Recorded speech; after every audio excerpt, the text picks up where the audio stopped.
state where the nerds play. There's a YouTuber who's leading the way. Yeah. He's got a passion for all things nerdy. Dungeons and Dragons, his world's not blurry. From comics to movies, he's got it all. He's an Outpost nerd living in a geeky world with his lightsaber shining. He's a Star Wars swerve through galaxies and adventures. He'll take you there, take you there. He's an Outpost nerd, no one can compare. Nerd power. Yeah, he's a king of nerds, catching up.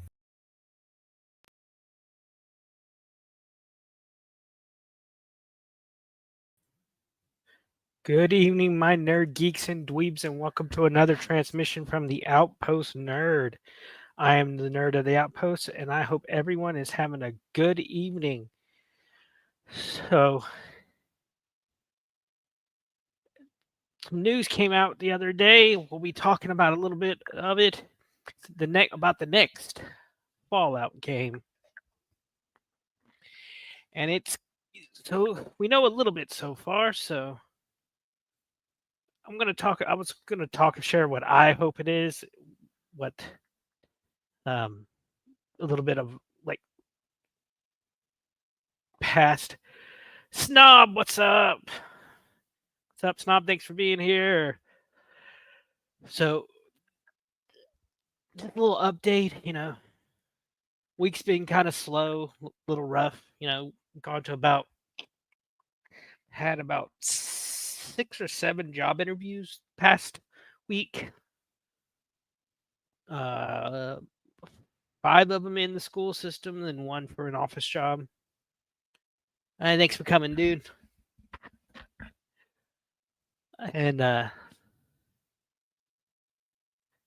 well, you got the king of, as the theme song says, you got the king of all nerds right here. Yeah, definitely not the king of all nerds, but it's been slow. Got a doctor's appointment tomorrow, doing all that kind of stuff. Trying to figure out what's wrong with me. I'm messed up, y'all, and they can't figure it out. Uno momento while I take a sip of my soda.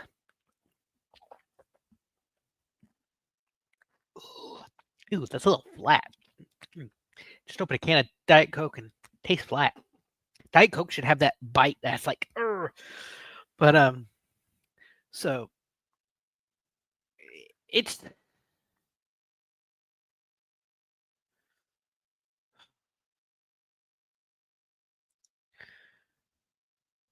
I'm trying,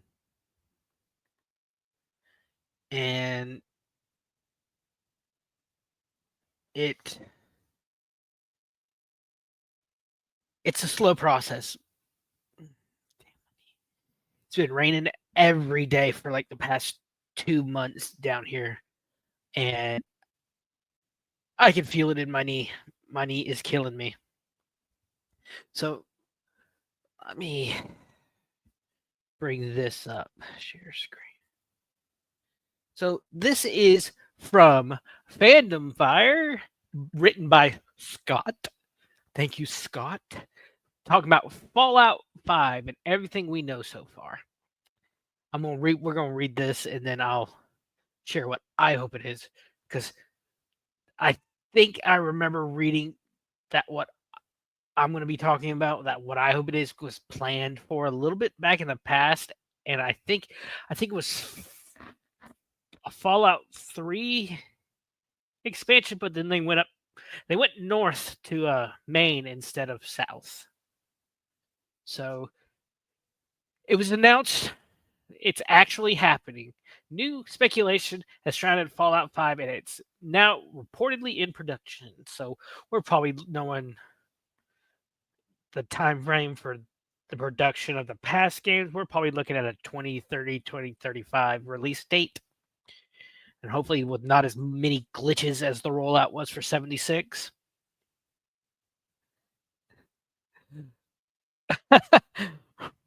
or one of those battle royale ones where it's basically Fortnite with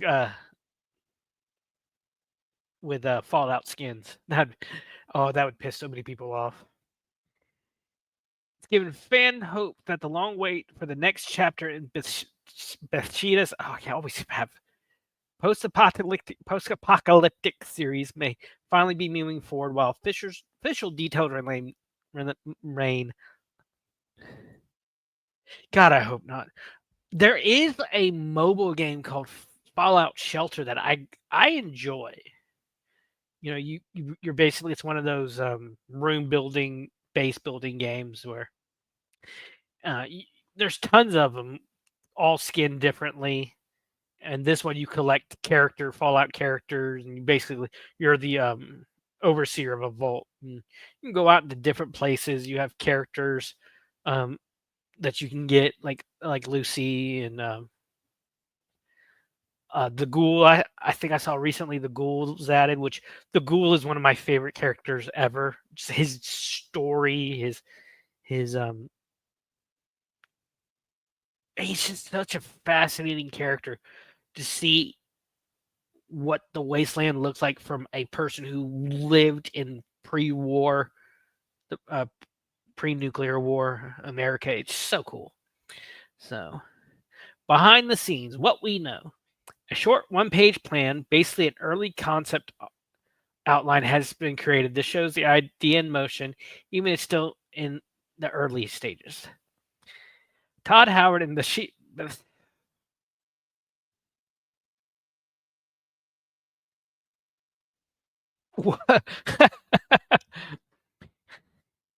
Oh my god, you're insane, snub. They're focusing on finishing Elder Scrolls 6. Is that 6? Is VI 6? I Yes. Huh, I knew that. I smart. I educated. What with So Fallout 5 will not likely be released or fully developed until after the game is complete. Based on usual timelines, which are around 5 years for a major RPG, and with the Elder Scrolls 6 possibly launching in. Oh, see, I was joking about this.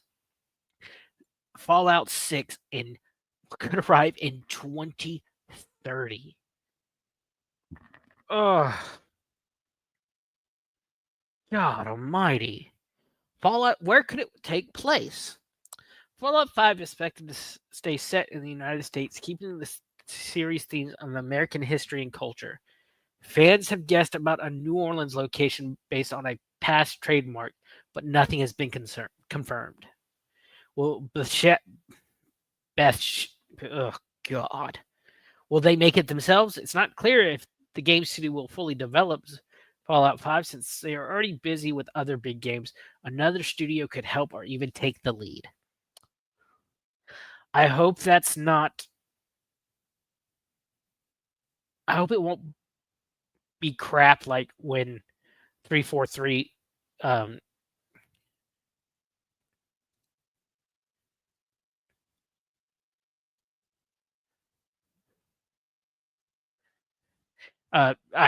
excuse me. I hope it won't be like crap when 343 took over Halo from Bungie. The Bungie Halo games are, in my opinion, like after GoldenEye 64, it's Halo Combat Evolved for me in video games. Those 90s N64 games, Mario Kart, Super Mario 64. Oh, I used to play that. That was my jam. That GoldenEye. Oh, I loved it. I love playing GoldenEye, and that's when movie video games actually stayed with the story of the movie. So it's been a fan-fueled boost. The success of the Fallout TV series has made fans even more excited for this next game. Some people even say the show feels like a stand-in for Fallout 5. No, no. Reminding everyone how strong the franchise world building really is. I think with the revelation of them going to New Vegas or Las Vegas, in the second season. I'm thinking that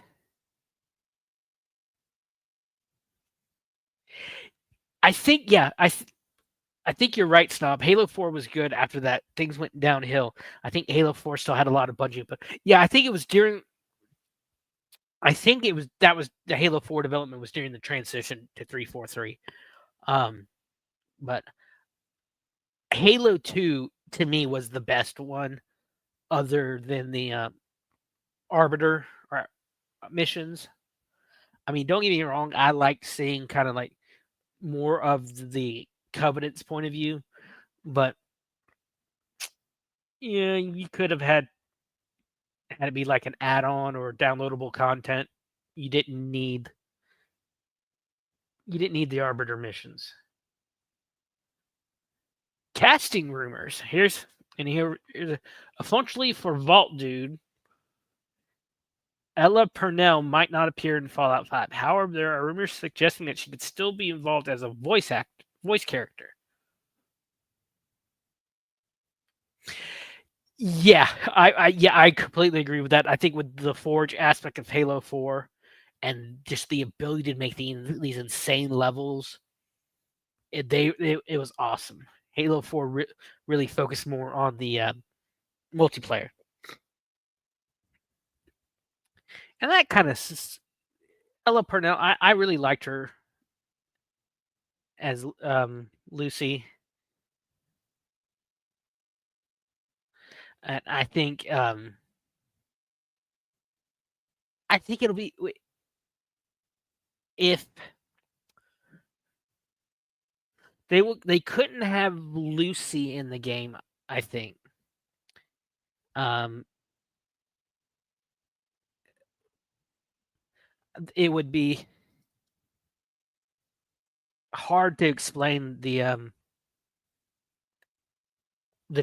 the years difference because if I'm not mistaken, like some of the games, like I know 76 takes place what 40, 50 years after the bombs drop. Um, Fallout New Vegas, I'm not sure the timeline in that one. Played a little bit of it. Um, I played I played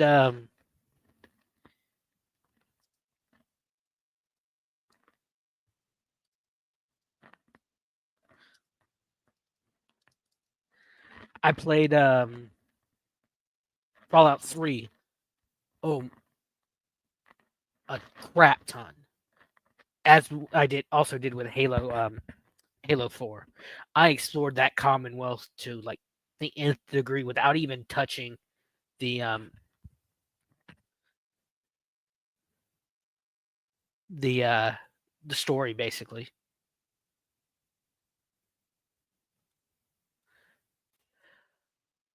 And it was just so much fun. I did see when I do RPGs, like I played Morrowind, I played Oblivion, never really played Skyrim. Um, I played Morrowind Game of the Year edition, so I have a lot of Bethesda games like hold a special place in my heart. They are so much fun, and the story and the um the world building that this company does is just it's peak. I mean, they go from in all their games.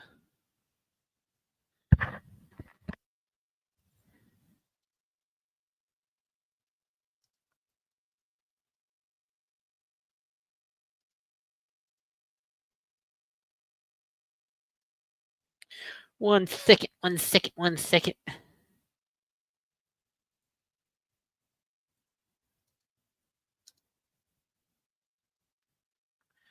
Just a little sound issues, my dudes. And like a lot of times I'll go to bed, I'll put it like on a lore video of Elder Scrolls and just fall asleep listening to that. It's so good. The storylines, the just like the world building is peak for this company, and I'm hoping they keep it up with 5. I really do. So what I hope 5 is, I mean, it'd be cool to see New Orleans, but if I remember right, there was a past concept, and this article talked about um, the idea based on a past trademark. I would love to see like post apocalyptic South Florida. As a Florida man, Bethesda. Uh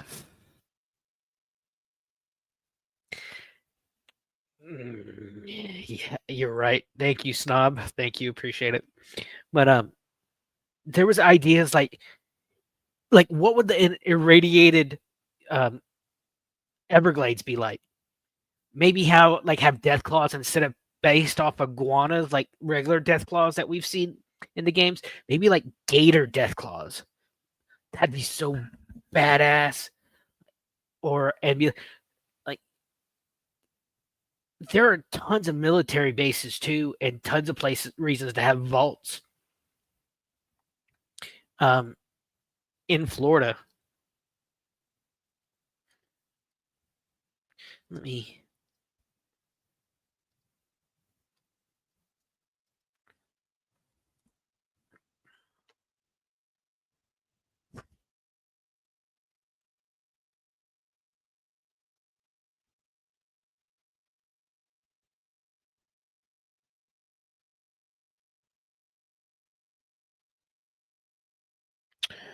let me bring something up. What is this? Okay, that ain't gonna work. Open new tab. Let's see. Share. Share screen.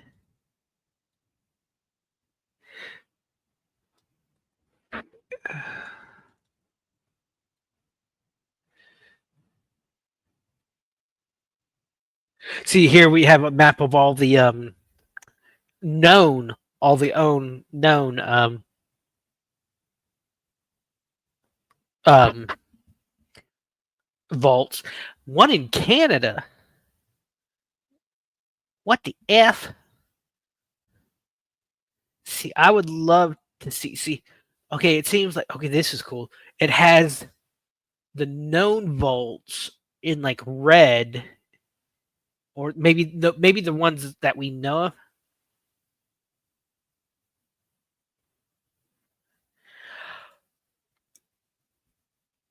Memento, what's up? What's up? See, I think this is where the idea for irradiate, where I was coming from with the irradiated um swamp idea that they went with in Fallout 3. What was that?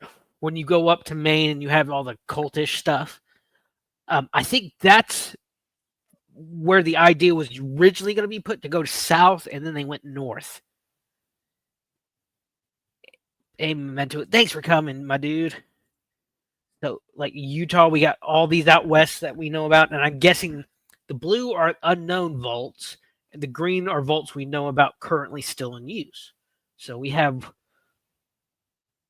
all of these in Arizona and Texas, Louisiana. I'm thinking if the rumors are true, this is where we're going to be next. Yep. Okay. Confirmed vaults are green.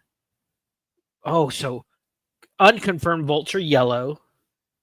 Rumored vault locations are red, and planned vault locations are blue. And I want to thank Adam Whitehead from 2024 for making this map. Credit to you.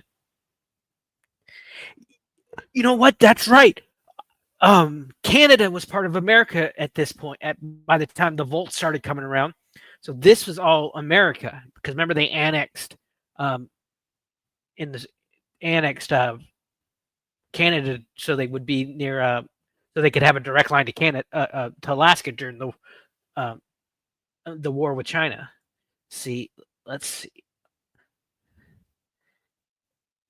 So we got all these that we know about in Massachusetts, Maine. Yeah, because Far Harbor, in the Far Harbor DLC for Fallout 4, you go north, and I think one of these might be Nuka World. Got all these in West Virginia from Fallout 76 and Virginia, the Commonwealth. And here, down in my neck of the woods, we got two. Oh, I would be so screwed. Down here, up here in Tallahassee, and down here, I think that's Gainesville. I think Orlando's down here a little more. If I don't have a map in front of me, but I think it'd be so cool. You could have like a Fallout game in South Florida, and then come up here. This area of Florida is called the Forgotten Coast. You know, everyone thinks, oh, this is Florida. That's all South Florida. South again. In 30, 40 years, I don't think he'd be alive then, but okay. I remember my folks, when they first got married, were my dad was in the Navy, so they lived up in Boston when my dad was stationed there. And my mom got to know some people, some friends, who worked, other military couples, and my mom told her where we lived, and the lady looked at her and said, "I didn't know people lived in that area." This area from here all the way to here is called the Forgotten Coast. You know, from that part of the Panhandle is called the Forgotten Coast for a reason. And it'd be so cool to have a DLC called the Irradiated Coast. You could come up here and, like, in this part of the country, we don't have Bigfoots. We have skunk apes, basically like albino Bigfoots. They're kind of our local cryptids, and maybe you could have like monsters like that, since you have all the in Appalachia you have all the cryptids, and oh, it'd be so cool to see like maybe a Nuka World rival here, like in place of Disney World, Disneyland, Disney World. God, I can't talk. And maybe have something like the Keys, or since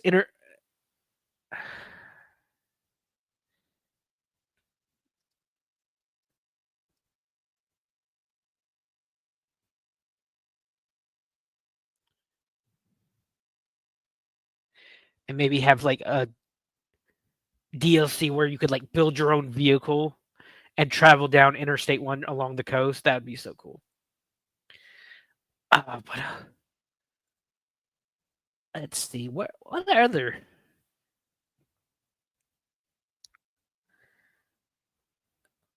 Vault Zero.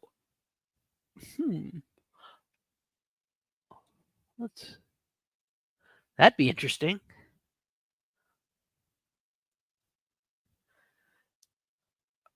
Ohio. How many are in Michigan? Ooh, Michigan.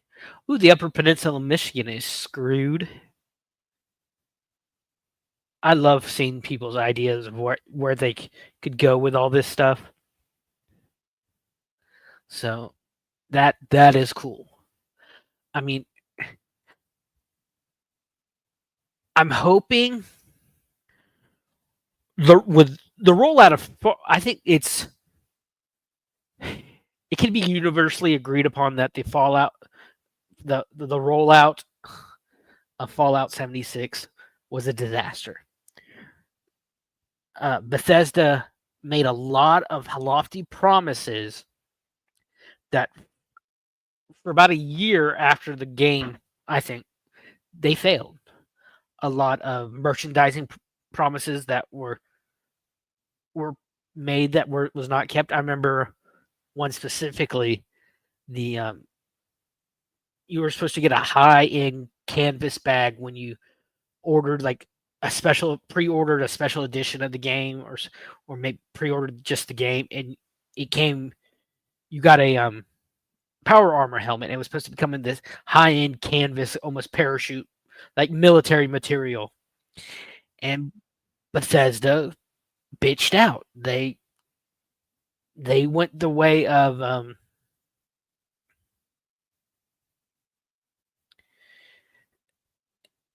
the almighty dollar, and a lot of people who pre-ordered the game really were mad. And I remember there were a lot of technical issues. I'm I remember when video games were almost like art. You took the time and made something that worked, that made something that was good. A lot of video games now, with the coming of downloadable content, they'll release a crappy game just so they meet a deadline. And one full of bugs like 76. And then as the time goes by, they'll slowly repair the problems and force you to either download the new content or uh, force you to buy it. And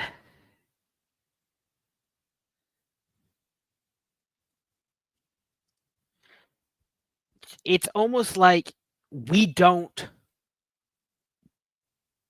buy games anymore. We rent them. We lease them.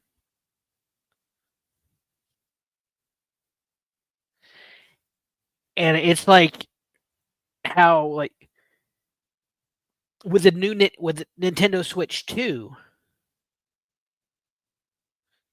you can the Nintendo has the power to completely brick your console. And what I mean by brick is just nuke it.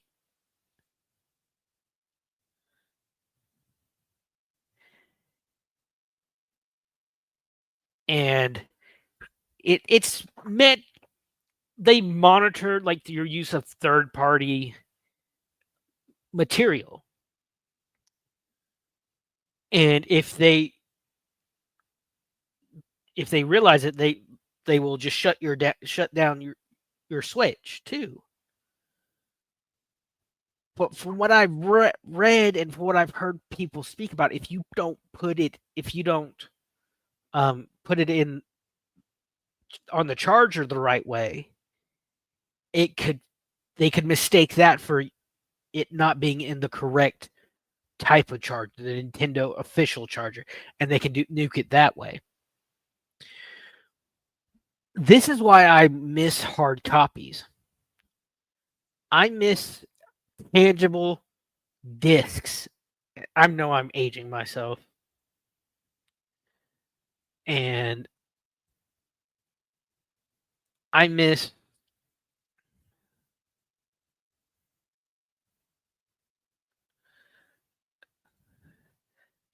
just like having something in my hand.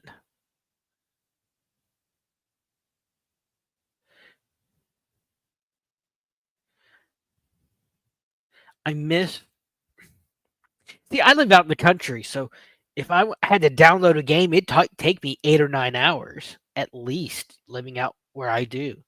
And it doesn't help. Excuse me one second.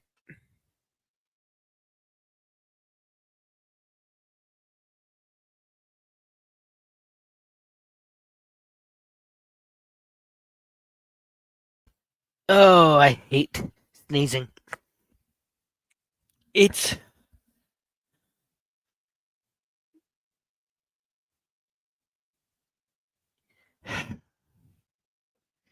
these companies wanting to give you less but take more control from us. I believe. Now, it's like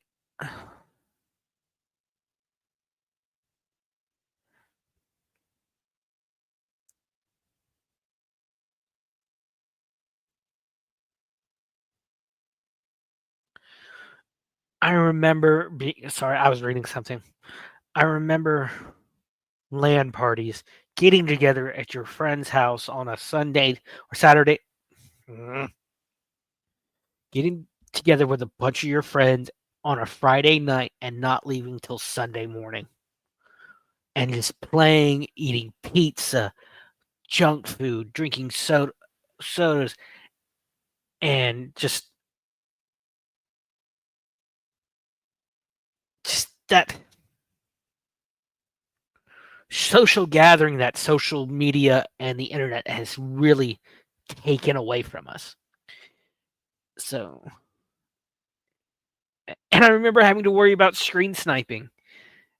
I remember like your buddy would beat you and you'd accuse him, "Hey, you're watching where I'm at." "No, I'm not. Quit camping." All that kind of stuff that you don't get anymore. And it was just it was just so much better. I don't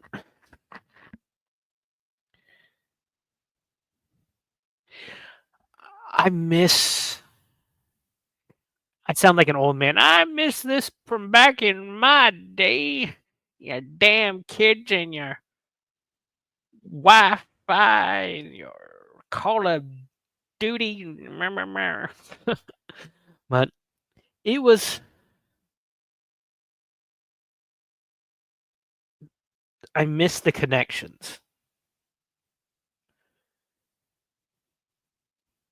I miss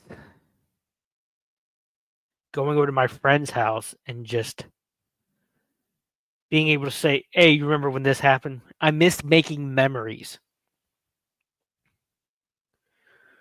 One day, a kid's gonna be old, turn they're gonna be 80, and they're not gonna have anything that they can look back on and make themselves smile about.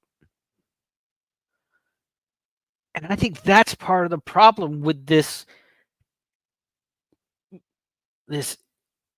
social media world that we live in. It's connected us so much, but it's made us so distant. And that's just saddening. Like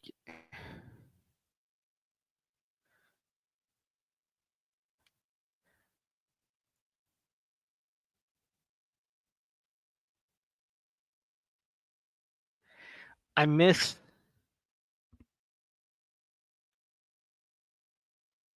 one thing I used to do when I was a kid, up until my college years. I'd go to church on Sunday morning, go home for about an hour, have lunch, get changed. Then I was back at the church at like 2, and we play football till like 4:30, 5 o'clock. Go home, get cleaned up, and come back to church. And I miss those. You don't see kids. You don't see that kind of thing anymore. You don't see kids getting out and playing foot, flag football or anything like that anymore. And it sucks. I mean, I know times change,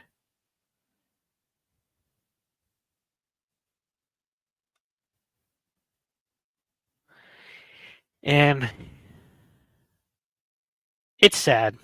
It really is.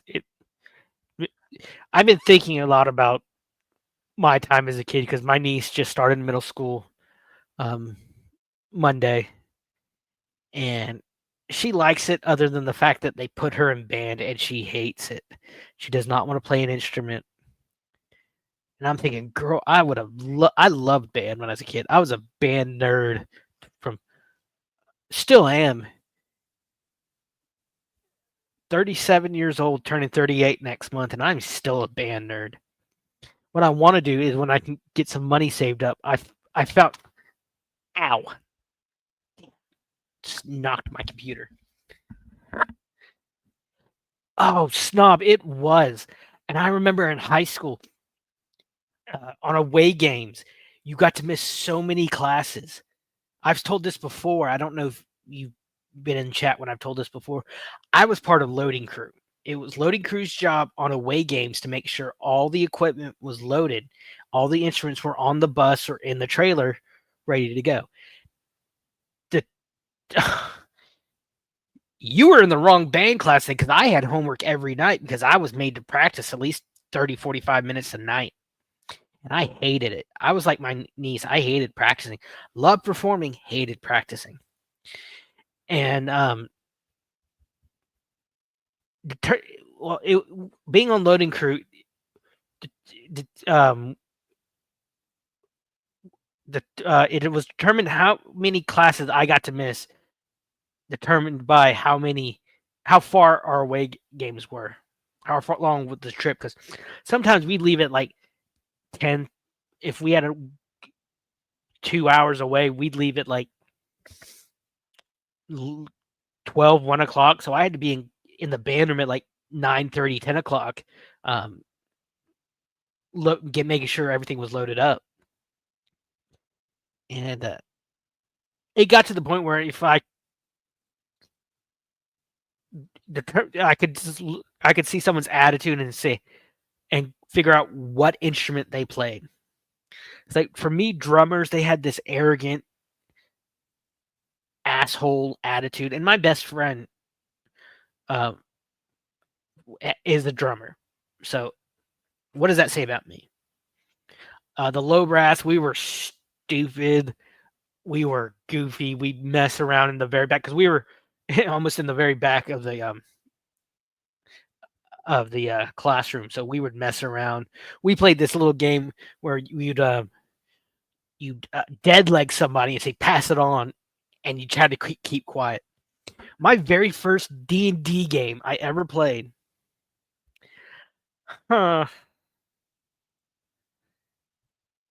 Okay. From the Give me a second, Snom. Let me think. Let me think.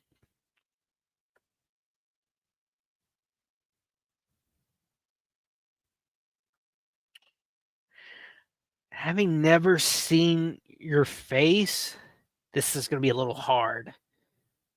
Giggity.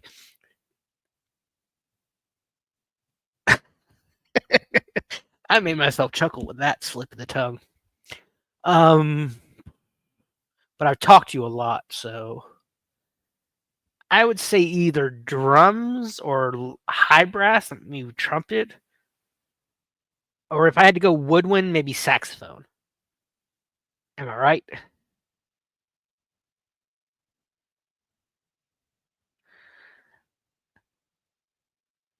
Have I? I just can't. Sorry, just can't think of it right now. So, okay, tell me what then.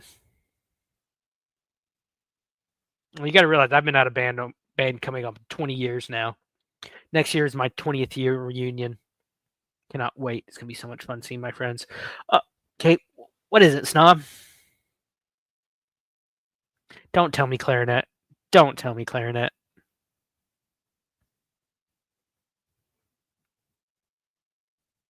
Waiting for an answer. No, wait, no, no, no. Don't give me that bullshit. Don't you be plugging. Don't give me that plugging bullshit. What instrument you play, you, you rat bastard? You slick son of a bitch. What do you think I played, Snob? And I'll actually tell you.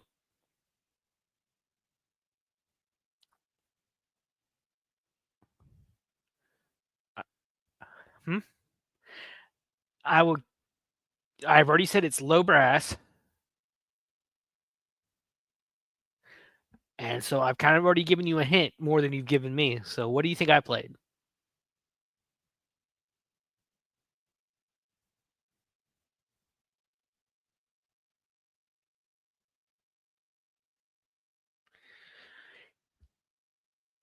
Wrong. Well, kind of wrong. I started on the trumpet. No. Should I give you one more chance?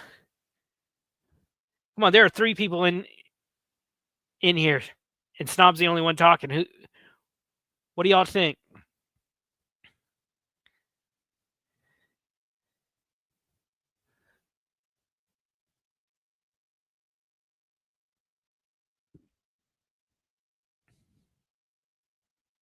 But band was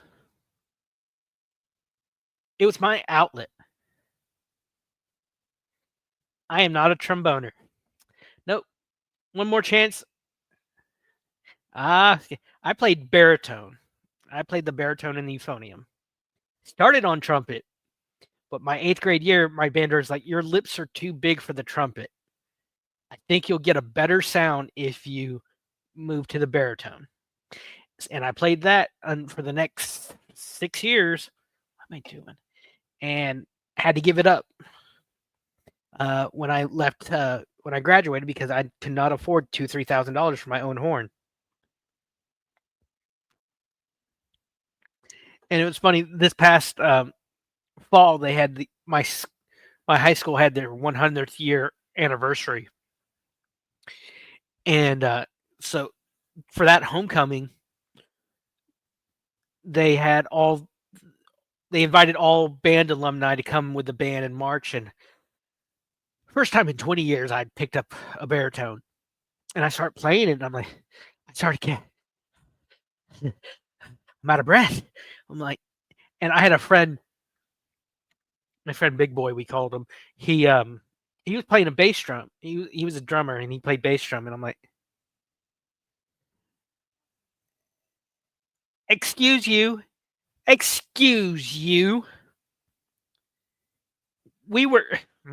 How dare you, sir? How, as Greta would say, how dare you? I need to get that. Ooh, but euphonium. It's funny. Actually, means little tuba. But okay, I will fight anyone on this. Any band nerd who wants to fight me on this. Baritone players in the marching band had it the worst than any other instrument. Sousaphones, they could wrap it. They had it wrapped around them, sitting. Our uniform, our tuba players, our sousaphone players were little. They were a little coddled because they had foam pads they could put on their shoulders for that.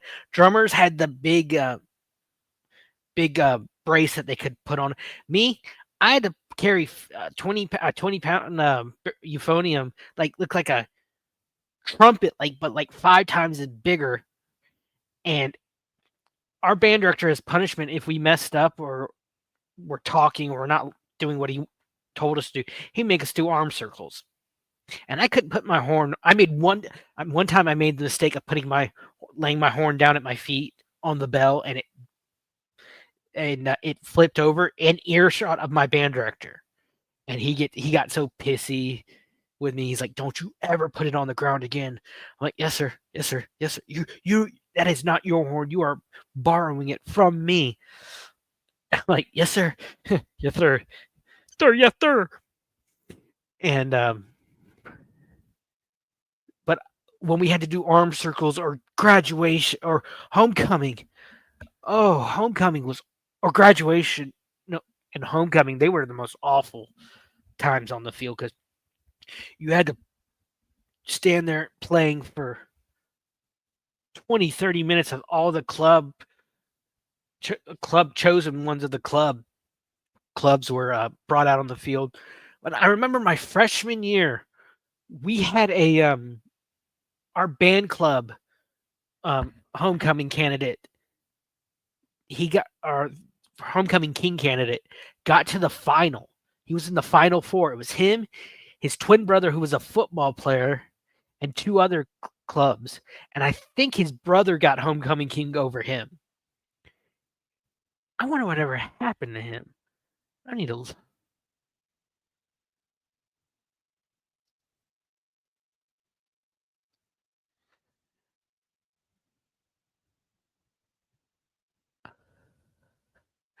I remember this dude was funny. We were coming home. I remember we were coming home one night from an away game my freshman year, and my mom, she loved band just as much as me, so she would go on the away games with us as chaperones,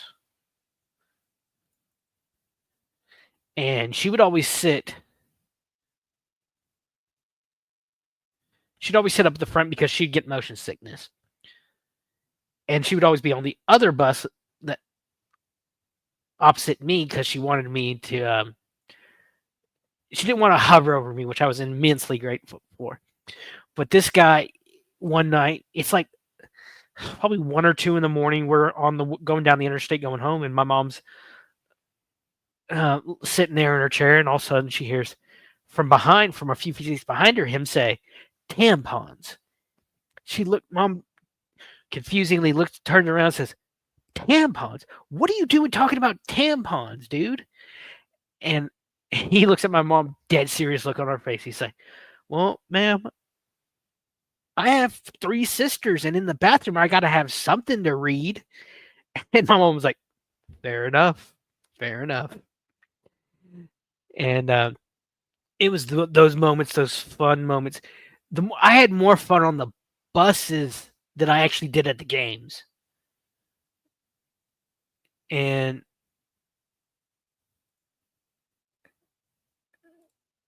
I remember the band trips.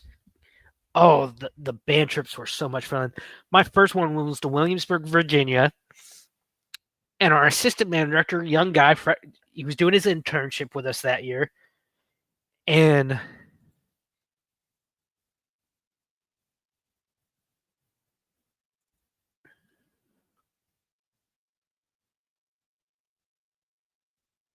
he, excuse me, my allergies are kicking up. He comes, he goes to use the bathroom, and the best place to be in the bus is the very back near the bathrooms because you could goof off, and because more times than not, chaperones would be up further in the bus, and he goes, does his business, comes out, he's like, we're all there playing cards, Kim's, slaps, and all that kind of stuff, and he looks at us dead seriously like, y'all, it takes a lot of skill to stand up peeing on a moving bus. And we just look at him and we all died laughing. And but I think can't remember which band trip it was. The worst was we're coming home and our bus has a hole in the muffler. And if I remember right, the muffler ran of this bus ran right under the walk space between the seats, and it was just bloody hot. We're all there, like some of us, we were band kids. We'd strip in like fields and stuff in front of each other, stripped our boxers and get in our uniforms. We didn't care, so we're in our some boxers and like undershirts. We're trying to get cool, hot, and there was nothing we could do. We even tried opening the emergency hatch on the roof, which probably looking back was not a good idea. I don't condone that.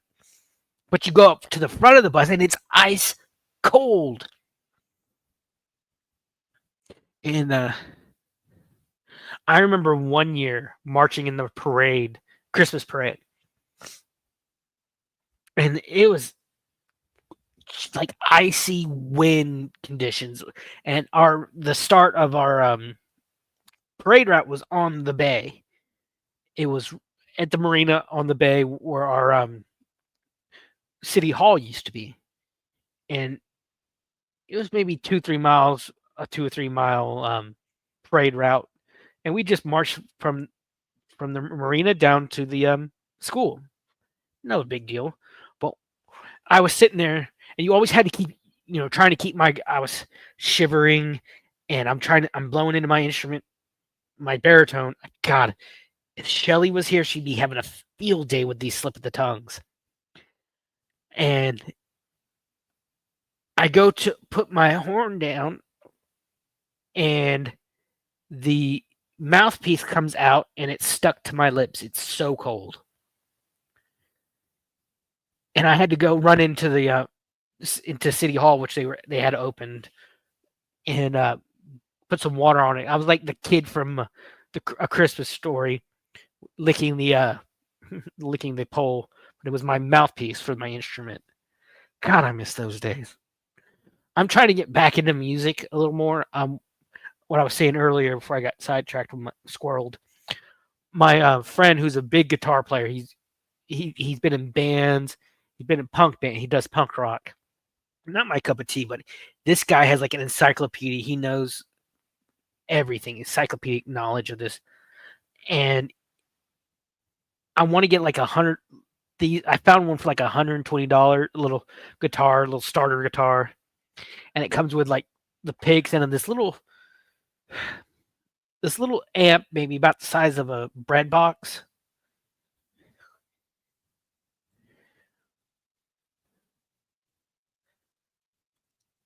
And I think it'd be a good good little starter one. And I just hadn't been able to get. I have some things that I have to do money wise. Like turns out this year I have to renew my driver's license and I need new glasses. Got to go get an eye exam, which maybe be about $150. And so I got to do that before I can spend it all on anything like that. But hopefully things work out. I'm my list is long, and it seems like every time I mark something off, I have to add 2 more things. And it's life, not the life I was hoping for at 38, but it's what God has given me. And I think when I can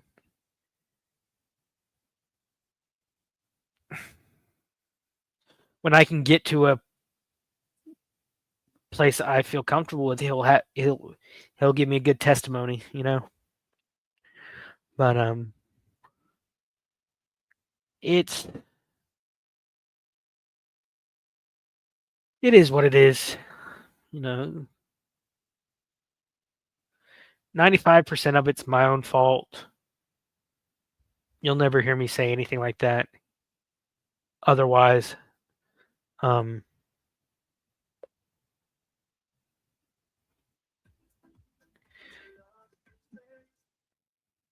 but everyone has that 5% that's out of their control. And I don't think people realize that. I don't think people realize how their own actions impact others around them.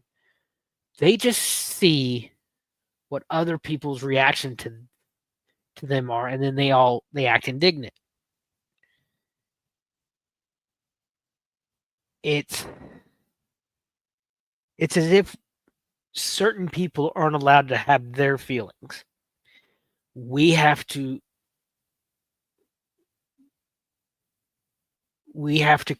kowtow to other people's feelings. It's like there's a lower class of like it's like a subspecies of humans that aren't allowed to have feelings, that are like punching bag sapiens or something like that. I don't know. I've talked about this before extensively, and it seems like it's fallen on deaf ears. There is a idea in psychology. I took I love taking psychology in college. If I could have, I would have taken it as elective. And it's called the identified patient syndrome. And I will explain it to you. I'll explain what it is. And there is a prime example of it that I will give.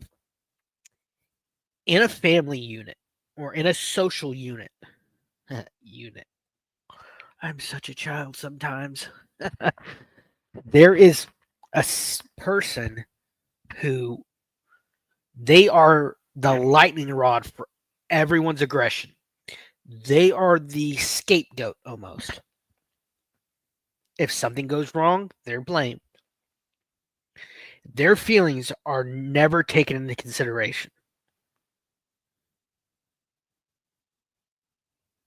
It's been shown, and this example is perfect. Meg Griffin from Family Guy is the identified patient of the Griffin family. And there is an episode where this is played out. She finally stands up to her family and says, "No more. I'm done taking the abuse." And it stops. That doesn't work in real life. It it forces the the rest of the family doesn't have that outlet for their aggression that they had in Meg, so they start taking it out on each other. They start fighting each other to an absurd degree. Of course, it's Family Guy, so it's an absurd show. But Seth MacFarlane, I think he was um, still showrunner at this time. I think it was before he did his movies and the Orville, which next new season of Orville might be coming out, might be going into production soon. Cannot wait. And I don't agree with the man a lot politically, but he's very knowledgeable when it comes to this kind of stuff. And it shows in how some Family Guy stuff is, like I said, absurdly goofy, but a lot of it's smart jokes, smartly done. And if I taught psychology and we started studying the identified patient, I would bring this like video of this and show my students this in action. And I don't know why I'm one of them. Maybe because I'm like I'm still in my teens. Like, yes, to me, my voice sounds deeper. I think that's everyone. But hearing myself, oh, I hate hearing myself. I I do sound. My voice is a little higher than a guy. Can't do anything about that. I'm short. Can't do anything about that. I'm fat. Working on that. If I could give up soda, ugh, I can't. I'm just so stressed out. I can't give up soda. It's like a smoker trying to give up cigarettes.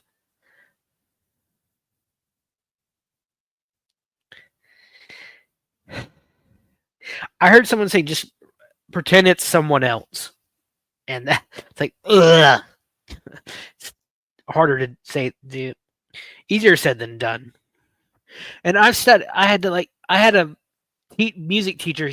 Like he would make us study anatomy and learn how like due to the uh your temples and how they're hollow that resonance chamber in your head, um you sound different than from yourself. I wonder what. Oh my god! I wonder, like the first person to record their voice. I wonder what they thought. Oh my god, that'd be something to look up and find out. What did they? Is that me? Holy cow! I sound completely different. Send someone like, no, that's you. That'd be insane. Like Watson, come in here, please. Wait, and Edison be like, what? That's me. God. But it's. I don't know. I'm not a bad looking guy. I wish I could have kept my anonymity on YouTube a little longer than other people let me.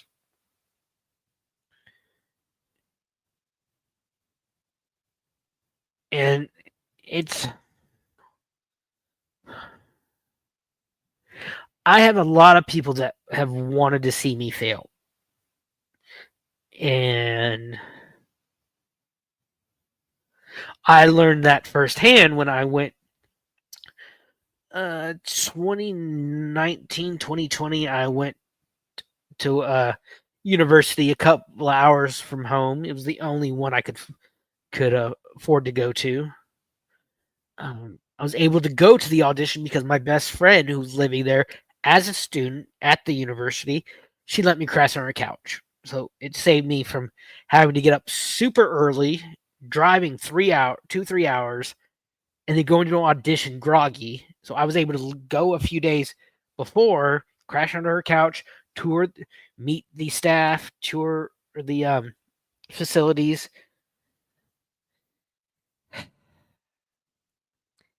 Yes, yes, and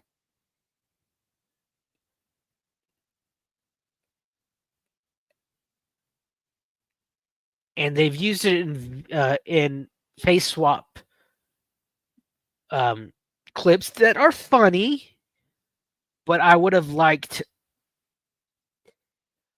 I don't like that power being taken away from me. That choice of to have my face out or not.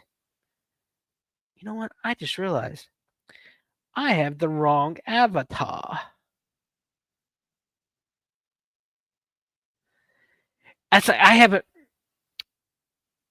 Let me tell you another story. When I was in high school, or no, in college, at church, we had a new youth pastor come in. He was the assistant youth pastor, so his job was over us college students. And my friend, great guy, love him to death, he told him about me. He told the youth pastor about me. And I'm sorry, but that really bothered me. I looked at him and I said, "I'm not mad. Just let me give me the give me let me have my first impression. You've taken my first impression away from him. He's going to come to me and already have this preconceived notion." And that's what was done. And they're funny clips. For a while it bothered me, but I'm like, okay, why am I being butthurt? They're funny. We've seen them on Shelly and Winning Streams. Look, I love those two. They're awesome. And they're funny. I've done refaced clips. I did one of T-Rex. When we seen his, I put his face on the bandit, and he loved it. And it's just, but I didn't. I showed it to them in Discord first. I didn't go just put it online, which is fine. They're funny. I love that. I call it the mini me clip. You know, with me dancing, and I wish I had a head full of hair like that little guy does. And it's funny. So don't get me wrong. I'm not mad. I'm just disappointed that that power of was taken away from me. I don't know if that makes sense or not, and I hope they don't take it the wrong way. And let me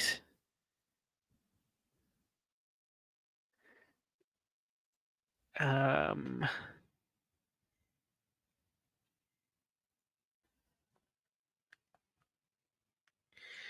let me and I miss talking to. I haven't talked to T Rex in months.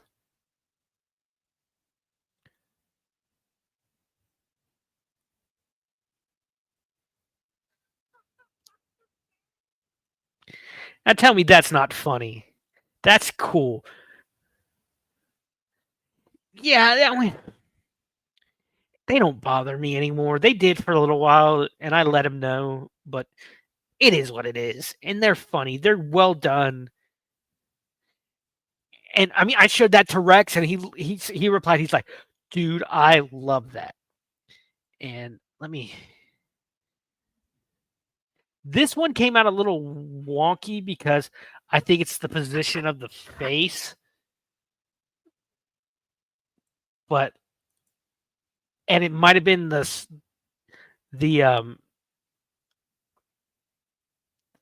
program that I had to use. And this is one of Shelley, which I love because it's one of the best movies ever made, and I know it's a favorite of mine, and I think it's a favorite of hers because it's fucking Marissa Tomei. Holy shit!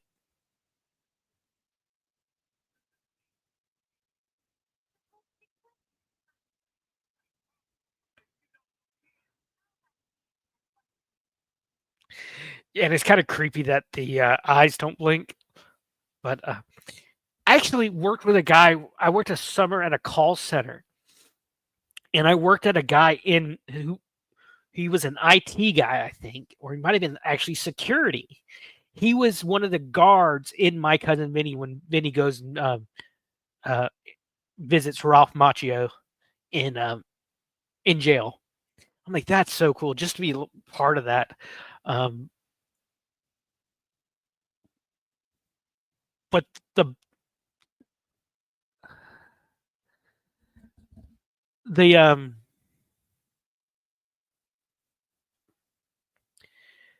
the thing is, I can't put any money into my my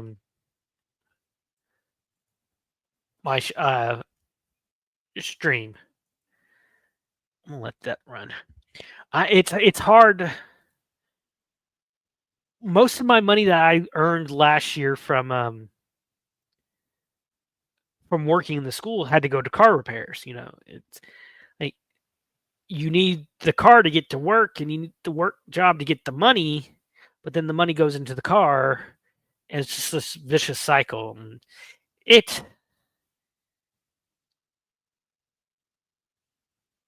but it is what it is. You know, I'm just talking. I'm not mad or anything. I'm just talking. You know, but it seems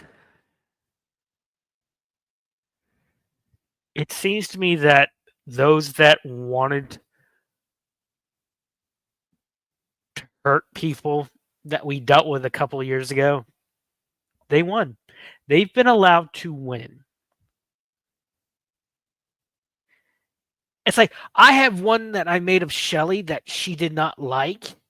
This is and she said I don't like it. And I have never played it one time because she has told me she doesn't like it, so I'm like I'm not going to play it. And it's a funny one. I thought it was funny as hell when I made this little face swap clip, but I'm not going to play it if she doesn't like it. That's not working. Um, and I know I've hurt her.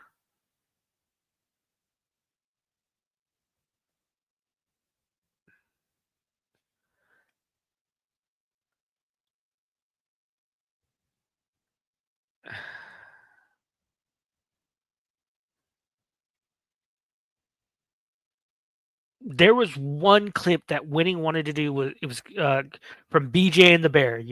BJ and the Bear is an old, I think, 70s, 80s TV show where a truck driver drives around with a monkey. He wanted to put Winning. Winning wanted to put uh, T Rex's face on the trucker and mine on the monkey. I did not like that one bit. I'm like, nope, nope. And someone told me while I was work.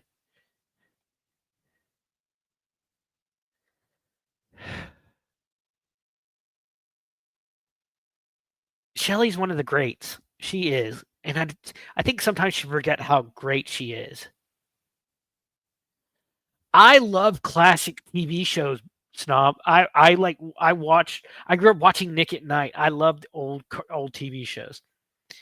Um, especially during like the 70s and 80s, that time like everything was about driving, about trucks or cars, you know. That was the time when we had Fresh Off of Smokey and the Bandit, and then we got Dukes of Hazzard and all those shows. They were great. I know BJ and the Bear.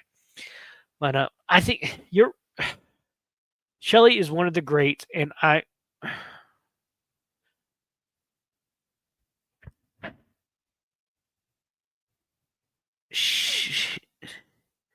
oh, Cannonball Run. Oh, the first one. I like the first one, but that was movie. Oh, we did a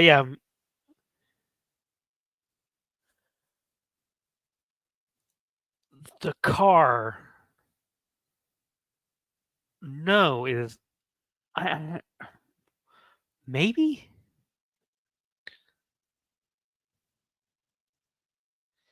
Let me look that up. Ooh, Ronnie Cox, Admiral Jellicoe, who did nothing wrong, snob. Um, no, is that like? Okay, that's why I don't. I'm not a big horror fan, but I might give that a look. Huh. That's cool. Ronnie Cox is a great actor. Sorry. Ooh, James Brolin too.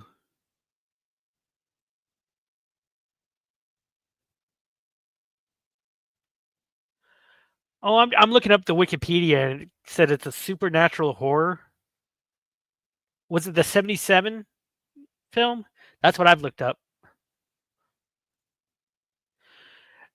Jellicoe was your typical military man. He was not an aristocrat like Picard. Okay, so I might give it a. It's got a good cast.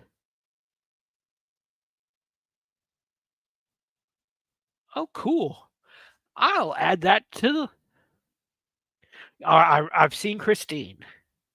Yeah, okay. Haven't seen Christine since I was probably a kid. What a movie for a kid to watch, right? Oh, that's cool. Okay, that sounds interesting. I'll bookmark this Wikipedia page and add it to my movie list. My favorite, like, horror movie that's not really scary. It was one called let me look it up.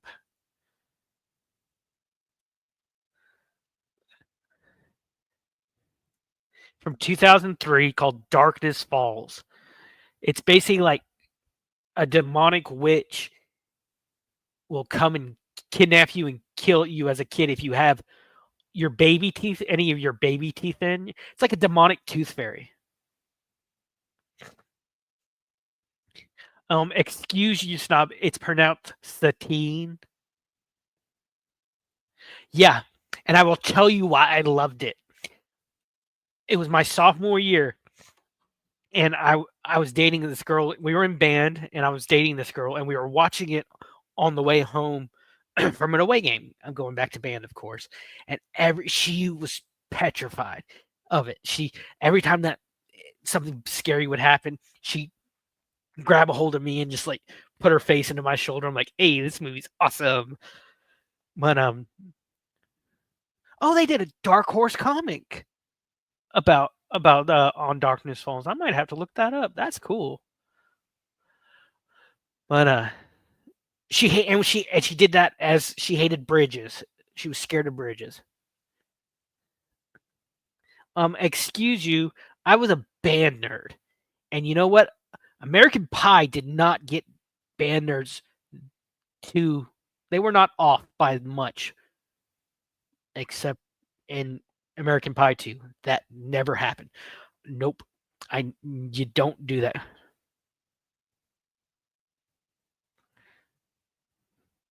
Huh. No.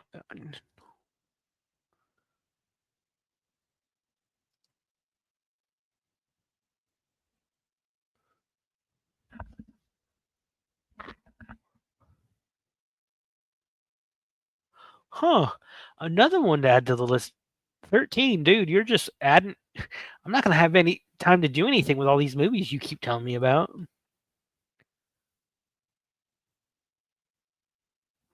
But I loved like Smokey and the Bandit, the first two, not three. And I wasn't there a Smokey and the Bandit 4. I can't remember because the do.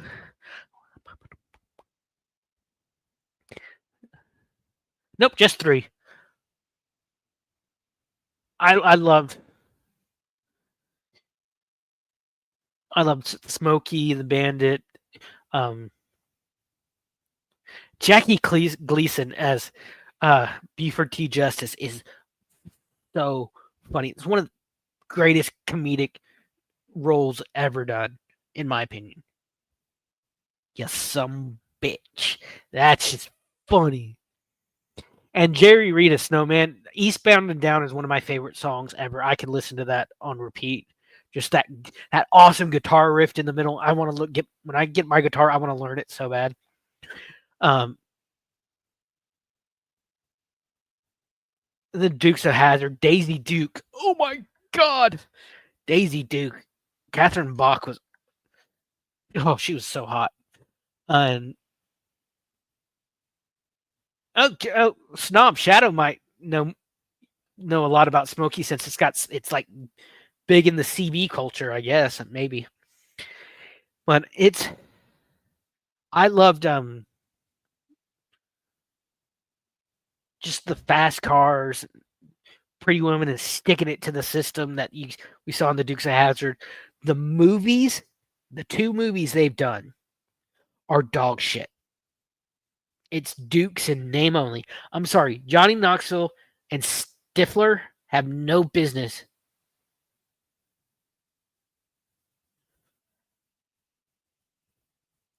I am not. Yes, I'm 38, but dude, I I've said over and over again. And when I was a kid, we had TBS, which showed a lot of these shows, Turner Broadcasting Station. I think that was.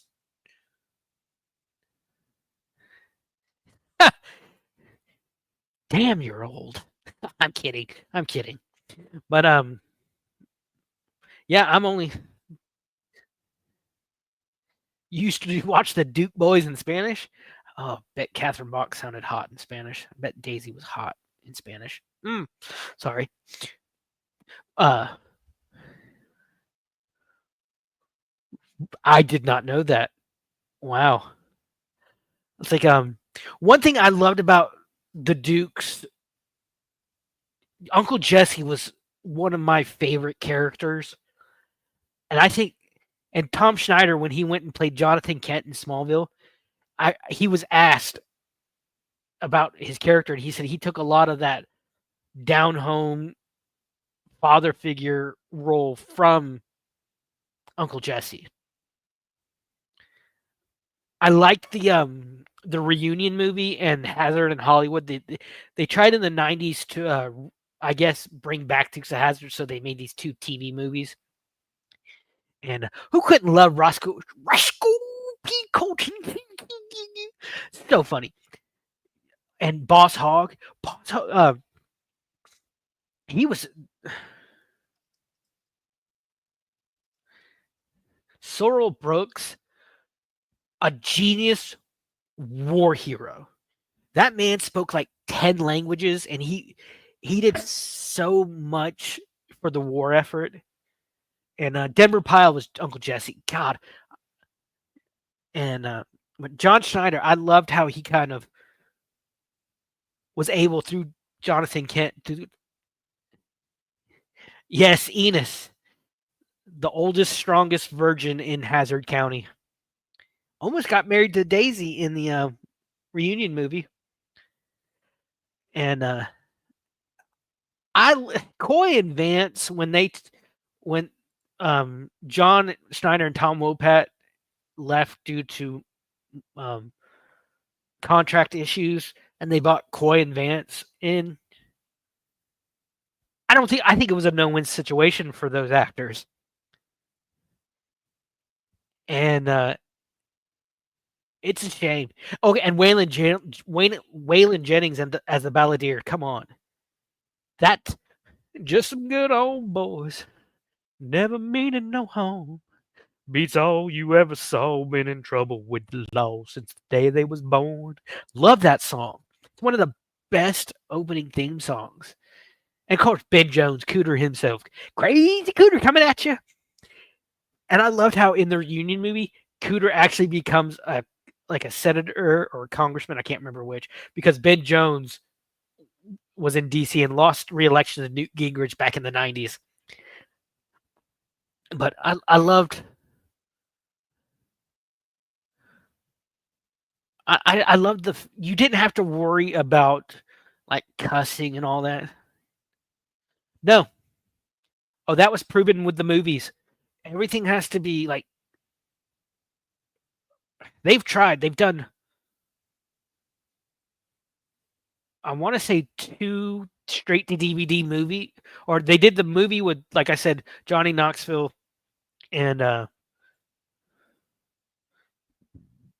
excuse me. What's his name? Uh, Stifler. I can't. Sean William Scott. And then they did a direct to DVD sequel um, called Dukes of Hazzard: The Beginning with Christopher McDonald, Shooter McGavin as Boss Hogg, and the only good thing about those movies was Willie Nelson as Uncle Jesse. I thought it was funny, but I'm thinking, okay, they played up on the drugs a lot, but yeah, there's a scene in the 2009, uh, 2005 Dukes of Hazzard movie. They uh, Cooter has rebuilt the general after it's been nearly destroyed.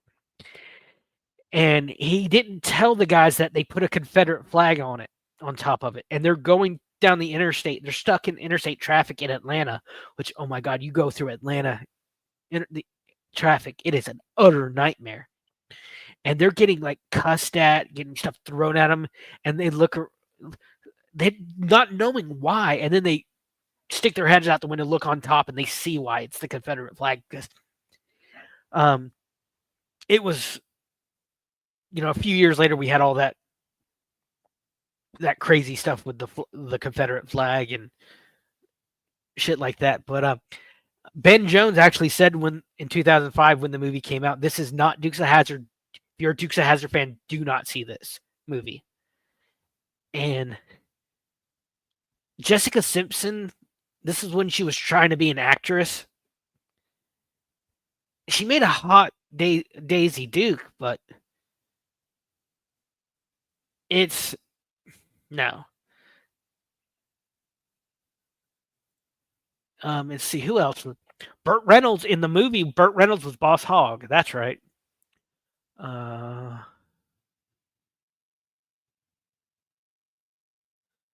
MC Gainey as Sheriff Roscoe P. Coltrane.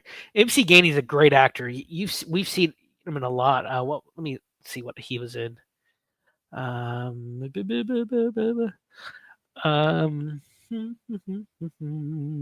was in Con Air. He was one of the cons in Con Air.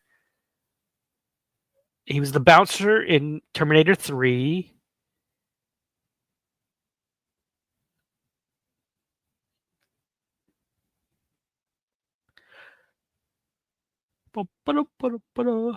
What? That's right. He was in Tacoma FD with the other Broken Lizard guys.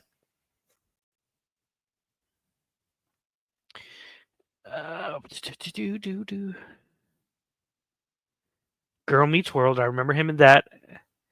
Great actor. Let me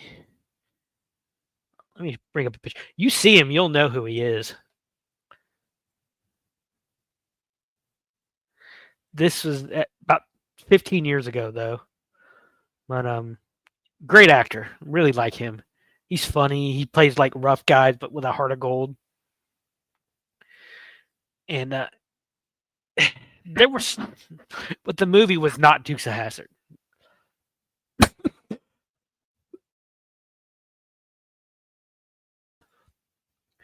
But yeah, so Snob, you're right. You can't do Dukes of Hazzard. Just the Southern pride aspect that you have to have in that show.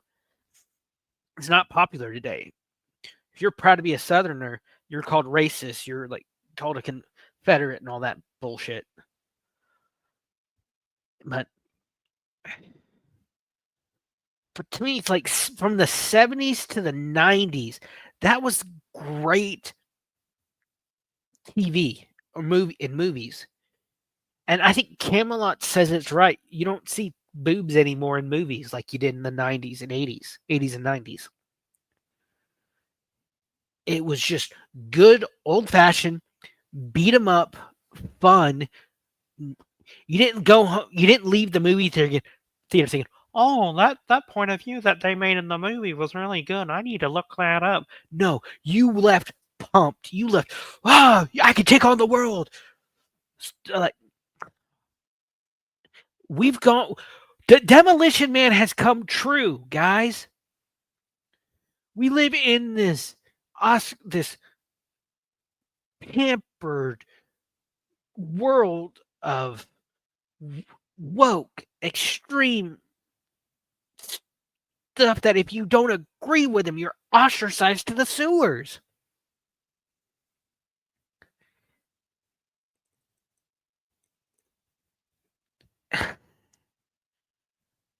Movies used to be fun. They didn't preach, they entertained. And that is what we're missing now. It's like going to see Superman. I enjoyed it, but I could not get the parallels of what's happening in the Middle East out of my head watching that movie.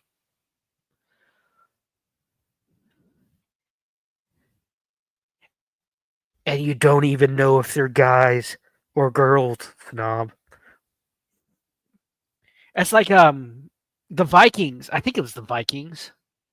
Just had male cheerleaders now, and not like those catcher guys like Nick and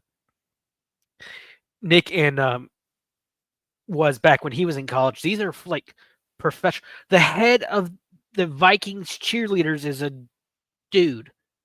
What? What? No, no, that shouldn't work. No, stop it. Stop it. There are roles for everybody, and it seems like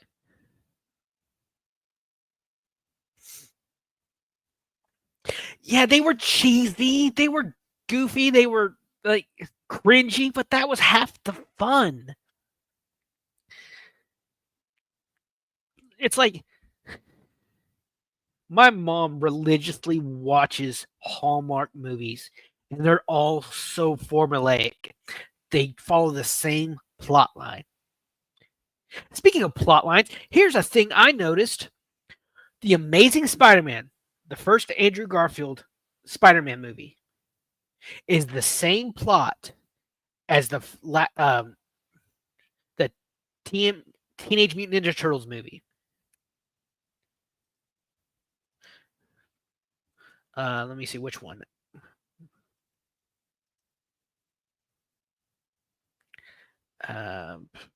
Nope, that's not the one I want. 2017. It is the same plot. That might make a good shirt. Ooh, you just gave me an idea. Thank you, snub. That's an idea.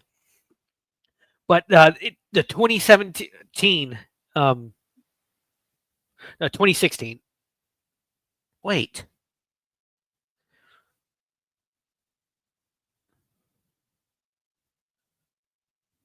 Nope, nope, that's not the one. 2014. The 2014 Teenage Mutant Ninja Turtles and the Amazing Spider-Man have the exact same plot, and I will explain it and explain why I say that. Okay. In both movies, the bad guy uses genetics to create this, what they believe will be a way that enhances humanity. The ooze in the Ninja Turtles and the gas from Dr. Connors in Spider-Man. In creating their chemicals, they create the heroes, the Turtles and Spider-Man. Because in Amazing Spider-Man, if I remember right, the spider that bites Peter is a specimen from Connor's experiments. And they create their own foil. The bad guys create their own foil in the Turtles and Spider-Man. The bad guy wants to take their chemicals to a skyscraper in New York City and disperse it from this tower on top of the skyscraper. And the hero has to stop him. Same exact movie. Both of them. And you know what? I honestly prefer like the 90s Turtles movies. The non CGI. I loved like seeing the turtles in the suits, the puppeteering. Oh my god, the puppeteering of those those costumes are amazing. You had this. You had maybe you had this little thing that you would move the mouse with your hand, but you could move the eyes with your other hand with a joystick. It was so cool, so well done. Jim Henson in Golden Harvest, which was Bruce Lee's, if I'm not mistaken, Bruce Lee's studio. They came together in such a way that just I love Teenage Mutant Ninja Turtles 3. I love Turtles in Time. I do. I love history and I love time travel movies. And it was fun. Corey Feldman came back. He wasn't in Secret of the Ooze as Donnie. He came back as Donnie, which was awesome. Yeah, they used models and minis and awesome stuff. I found this YouTube channel. I can't remember the name of it right now, where these visual effects artists will watch stuff and like, is this good or bad? And they had Adam Savage on practical and puppetry. Yes, beat CGI every time. And but it's gotten so expensive to do all that, and that's why like it's so novel when Dark Crystal Age of Resistance, that TV series came out. That was all practical and puppetry because it was Jim Henson, which I hated. That I didn't like that. Dark Crystal, another great Jim Henson movie. The only thing about the puppets in the Ninja Turtles movies when Raph and Leo are embracing after Raph wakes up. Yeah, Donnie's like goes to laugh, and you see the puppet, you see the actor's mouth in it. Yeah, it was as late as episode 1, where Yoda was still a puppet, and Ewan McGregor talked about um, how amazing it was doing his scene at the end with Frank Oz. Frank Oz came back from the original trilogy and voiced Yoda. And then you got you got the CG one that was everyone was all up and like cheering about, but there's just something like we need realness, and that's where the puppetry and practical effects come in. You need that feeling of, okay, the guy is really in danger, and with stunt work you get that, but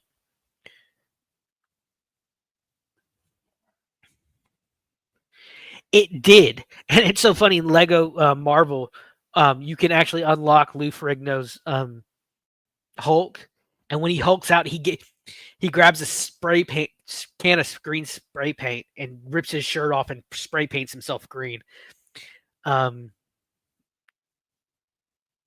yeah, yeah, that's a good point, Memento. It worked, and I think we've gotten away from all that fun, and I love it when I'm watching a movie and I see the practical effects. Say what you will about Michael Bay. Oh, he uses too many explosions in his movies. Yeah, but it gives the actors a sense of like, holy shit, that they need in it when a huge fireball goes off in front of you. But it's it's like the original Jabba the Hutt was just a guy in a fur coat. And I think it was in the 90s with the special edition versions um, that they created the slug Hut species that we all know and love today. Yeah, that's what I'm saying. At least his explosions are real. Yeah, Jabba the Hutt was just a fat guy in a fur coat with like an Australian or South African accent. And I will say the CGI improved how in The Empire Strikes Back how the Emperor looked when you actually first see him. Because the Emperor, if I remember right, was like this bug-eyed, weird-looking thing, and no, there's a deleted scene in um, A New Hope where Jabba um, meets Han in the Millennium Falcon's hangar. Yeah, and it was added, I think, to the special edition um, ones in the '90s. That's what I'm talking about, Stomp. Yeah, and you could actually go back and see like the original cut, and it's just like a fat guy in a fur coat.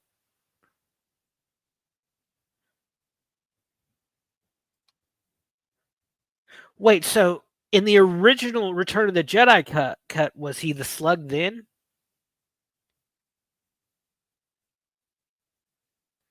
I've never. Okay, I might be a little confused about that. Thank you, snob. See, I love learning all these stuff. I love. I don't mind being proved wrong. Okay, cool.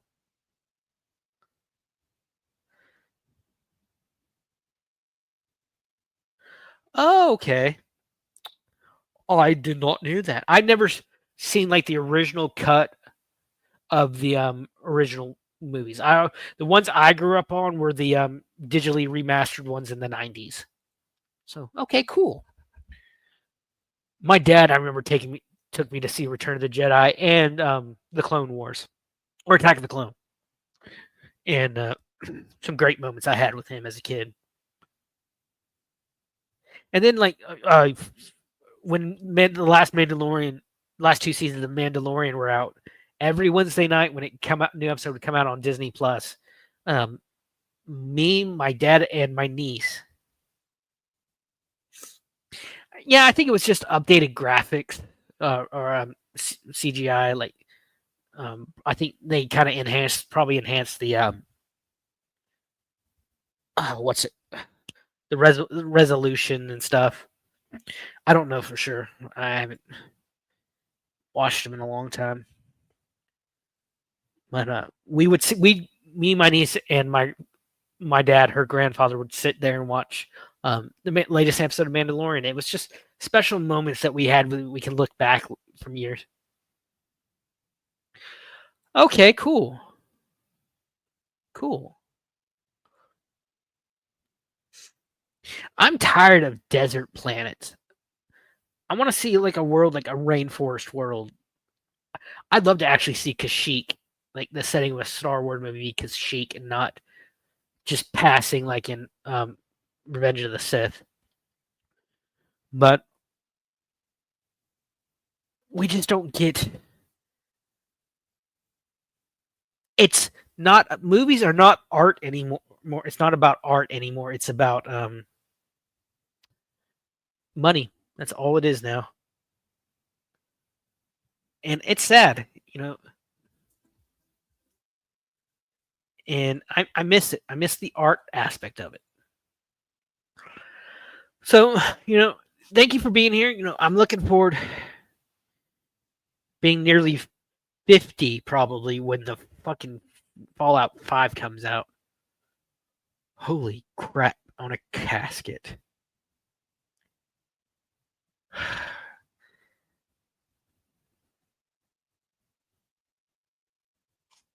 Yeah.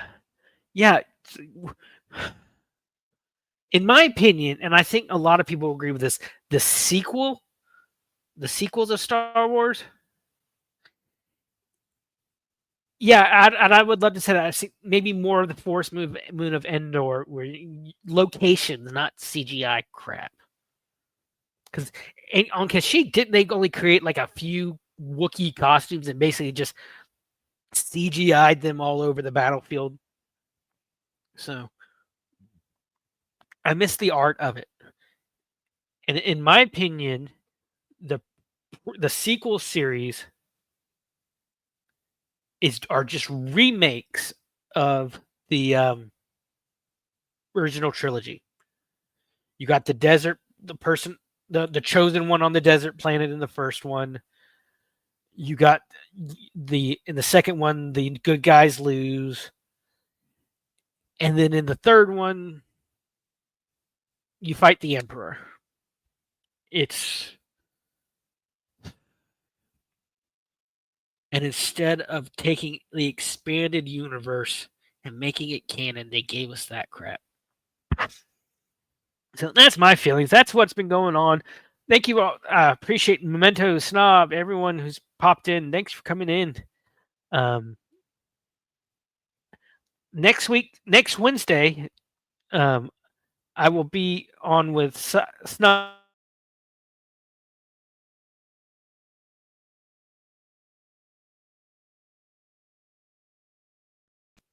Babylon 5 retrospect.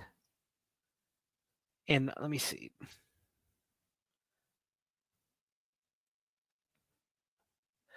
We will be doing episode 10, I believe.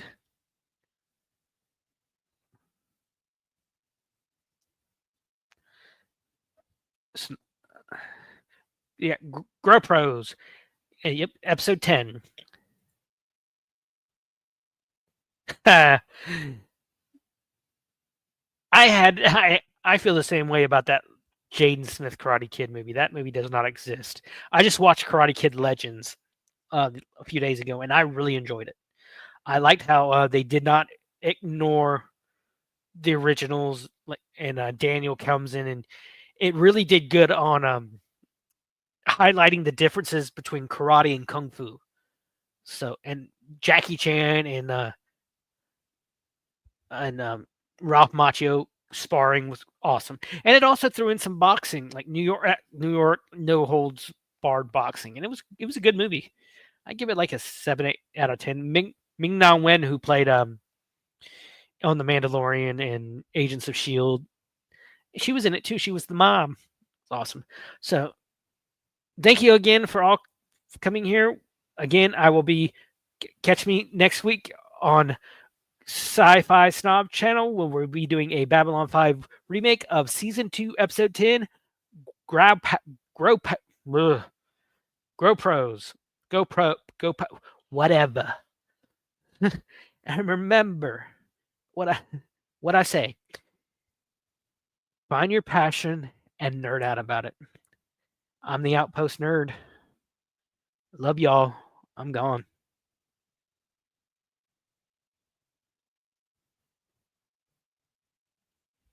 Lost in space, I found my beliefs.